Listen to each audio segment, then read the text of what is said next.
os mochileiros, eu criei esse projeto junto com um antigo amigo e ex-sócio também, o Lucas Fabrício.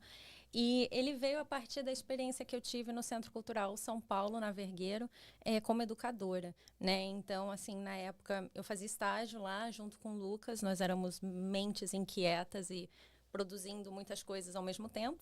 E é uma história bem engraçada, porque, assim, nós queríamos captar recursos para uma outra peça sobre saúde mental e tal. Na época, nós fazíamos curso de direção teatral com o pessoal do Teatro da Vertigem, com a Eliana Monteiro. Então, a gente estava, assim, submerso na densidade do Teatro da Vertigem. E a gente queria montar essa peça, não tinha dinheiro. E aí, naquela época, a galera captava dinheiro como? Ou vendendo trufa na faculdade. Pastel. Verdade. Ai, meu Deus, todo dia era um projeto diferente. Galera, compra minha trufa. Então... Nossa! Eu lembro muito disso, o pessoal vendendo trufa.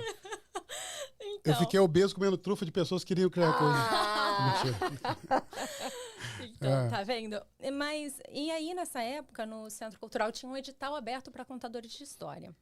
Aí eu e o Lucas pensamos assim, bom, a gente ganhando esse edital, a gente vai ter dinheiro para investir nessa outra produção. Somos contadores? Não. Quando você manda um projeto para um edital, ele tem que ser um projeto que já existe, já é profissional e, principalmente, tem material de imprensa que comprova que ele é profissional. Pelo menos naquela época, lá em 2008.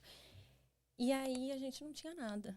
Mas a gente precisava do dinheiro para investir na peça. Então, nós inventamos um projeto de contação de história. Ele era muito bom com o Photoshop. E aí, o Google não era tão assim como é hoje. Sim. Então, era mais o jornal impresso. Então, ele fez lá umas imagens de entrevista em jornal e tal. Hoje, a gente pode falar disso porque já caducou, não vai ter processo.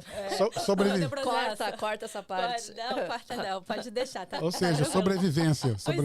Nós mandamos um projeto como se ele já existisse. Nós ganhamos o edital. Aí a gente se olhou e falou, agora a gente tem que virar contador de história. Então, nós aprendemos, mas isso você vai ver ao longo compartilhando a minha jornada, você vai ver que muita coisa eu fui aprendendo indo. Então, a gente foi entender o universo da contação de história.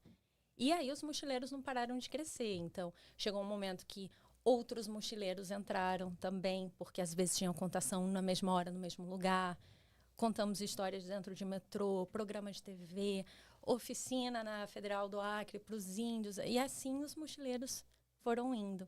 E agora, completando esses 15 anos, nada melhor do que iniciar a turnê de celebração com um livro, que a ideia é ser uma coleção. Esse é o primeiro livro da coleção Mochileiros da Imaginação em Floresta em Perigo. Uau, que maravilha.